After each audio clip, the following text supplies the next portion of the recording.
There are three massive mistakes people are making with Bitcoin right now. The average investor is missing out on tens of thousands of dollars in long-term gains.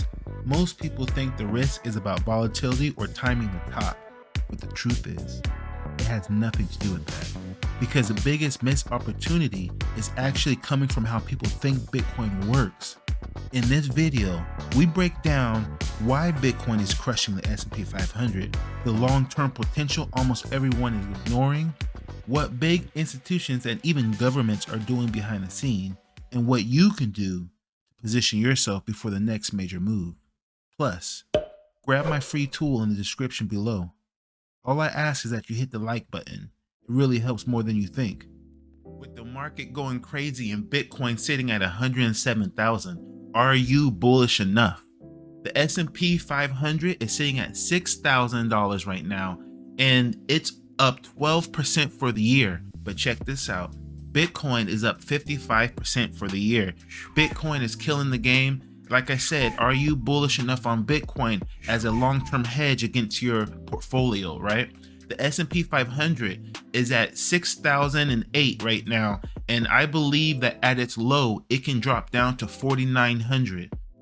So just be careful with how weak the market is right now. We have a lot going on between Trump, Tesla, China, and all the tariffs. The US economy is in talks with China. Right now, China trade talks in London, they decided to do a 90-day pause since May 12th. And since then, they've been going over basically tariff negotiations. So we'll see how that goes. But I believe that this is going to blow over in the long run. I think that dollar cost averaging through all this information, all this bad drama is the way to go. But the US job inflation data is coming a little bit low, right? There was 139 new jobs versus the forecast of 126 improved investor sentiment, right? This is in May.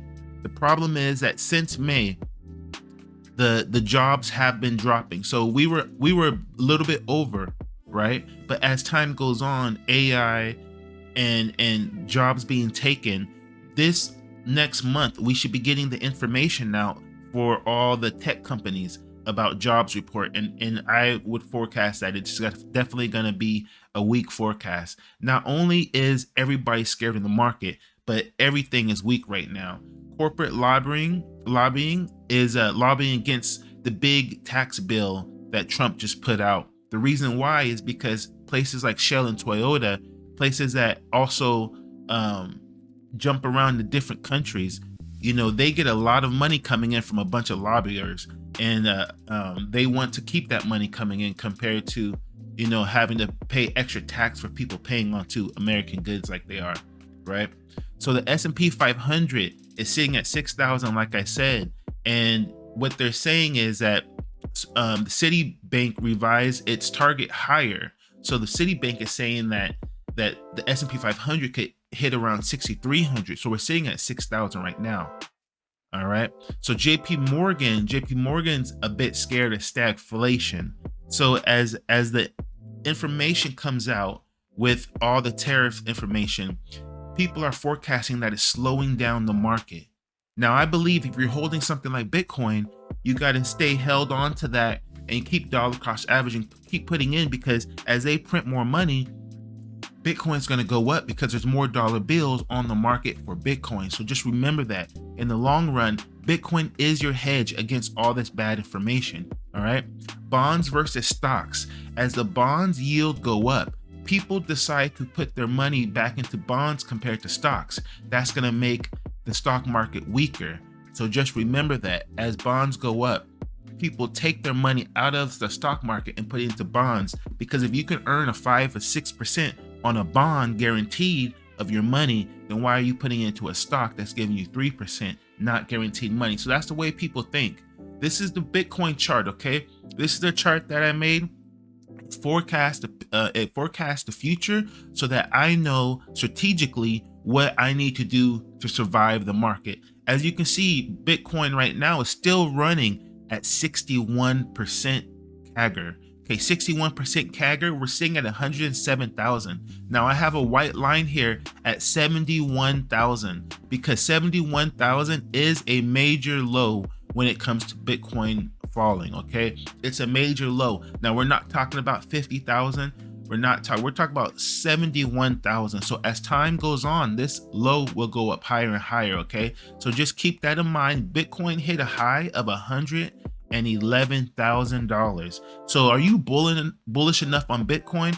Because I tell you this, Bitcoin is going in, and I think it's doing great, and we just got to keep, we got to keep investing, keep dollar cost averaging. The top 4 crypto market developments, in my opinion: Bitcoin reaches 111,000, crypto market climbs 10%, okay, and DeFi 90% outperforming Bitcoin in this last few months, okay? So DeFi is starting to build up. So just remember that it's not so simple as just stock market and Bitcoin. DeFi is outperforming. One of my favorite stocks, Solana. We're going to jump into Solana and Tesla after this, but we're going to finish this off.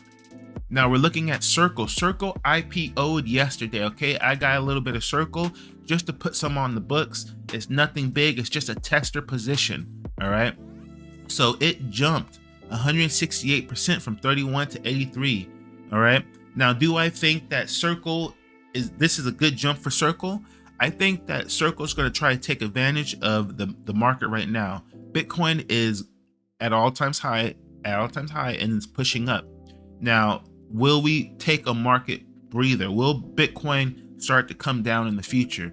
I do believe, like I just said, Bitcoin, I think, could come down to about 71,000. So what is that going to do? What is that going to turn into compared to Circle? Now, I think because Circle is a stock market now, they're putting their shares on the market. When Bitcoin goes down, Circle's going to go down because people are going to be nervous about Circle continuing as Bitcoin falls. But Circle could also be slightly a hedge for Bitcoin because as Bitcoin comes down, people are going to start putting their money into Circle, and people at the stock market may see this as a increase of dollar bills from Circle, especially if we start to make a Bitcoin reserve backed by Circle. You get what I'm saying? So they're setting up the shop right now. Okay, so we're just watching, but they're setting it up. The U.S. Strategic Bitcoin Reserve established a new executive order, March 2025, created Strategic Bitcoin Reserve and digital asset stockpile under Treasury, making the U.S. holder 200K Bitcoin, 200K BTC in government reserve. So as of today, Bitcoin definitely is being held by all types of governments. So let's jump into this chart right now, okay? I did a report the other day. Pakistan's holding, El Salvador is holding, Bhutan is holding, and creating Bitcoin mining on their hydroelectric power. So just remember that this is the Bitcoin chart. But I want to show you another Bitcoin chart. Bitcoin is sitting, like I said, about 107,000. But I see that we are sitting slightly overvalued, right? So this green line is my medium line for the 100 moving average. So I believe that anything around this green line is a good buy, right? So as we see, as we're up in the orange and yellow, orange and purple, we are a bit overvalued. As you can see here, once we go up, we explode and we stay over for a while. So should you be dollar cost averaging? Yes. Should you stop investing in Bitcoin? No. I believe in the long run, you got to be bullish. This is Bitcoin. You got to be bullish. Let me show you another chart. If you would have invested $50 into Bitcoin every 7 days for the past 5 years, your Bitcoin bag would be up to $54,830. It would be at a 61.24% CAGR rate, right? Now, what I said earlier is my big buys are around 76,000 would be cheap for me. Okay, that would be cheap. But what we're sitting at is 107,000. So Bitcoin is overvalued. Just remember that. Now, do I think you should stop dollar cost averaging? I don't think you should. But at the end of the day, I want you guys to understand that I can show you guys where the buy prices are. But in the long run, strategic plan of dollar cost averaging goes far past me telling you to buy and sell. It's you just buy and you keep buying, right? So check this out, Tesla chart. This is Tesla. Tesla's sitting at $295. If you would have invested $50 for the past 5 years, you would have $63,638. Tesla is at a buy zone. I told you guys the other day my buy zone was under $300, right? It's at a buy right now, right? And check this out. This is the 50 moving average. This blue line here. We're under the 50 moving average, looking again in the buy zone. So at the end of the day, I want you guys to know that you guys are in the buy zone. The market's going crazy. BTC, Tesla, we got one more to look at, and that's Solana, okay? Solana sitting at $154 right now. Solana has a CAGR rate of 199%, and the moving average right now showing that we are under the buy price, okay? The buy price is around $160, and we're sitting at $154. If you would have invested $50 every 7 days for the past 5 years into Solana, you would have $588,000. Come on, guys. Come on, man. That's crazy. All right. So you guys keep investing, keep dollar cost averaging. I hope you guys like this information. One more. Dogecoin. Dogecoin is sitting at, what is this? 18 cents right now. It's a fire sale on my chart. Dogecoin is a fire sale on my chart. All right. Now, my chart says that if you would have invested $50 every 7 days for the past 5 years into Dogecoin, you would have $221. Stop playing. That is too much money. $50 every 7 days, okay? So what I'm trying to teach you guys is that dollar cost averaging does the job. I have the math here. I'm trying to show you guys it does the job, okay? Hit the like and subscribe. I hope you like this video. I'll see you in the future. If you made it this far, I got a free tool in the description. Make sure you hit the like. It helps way more than you think.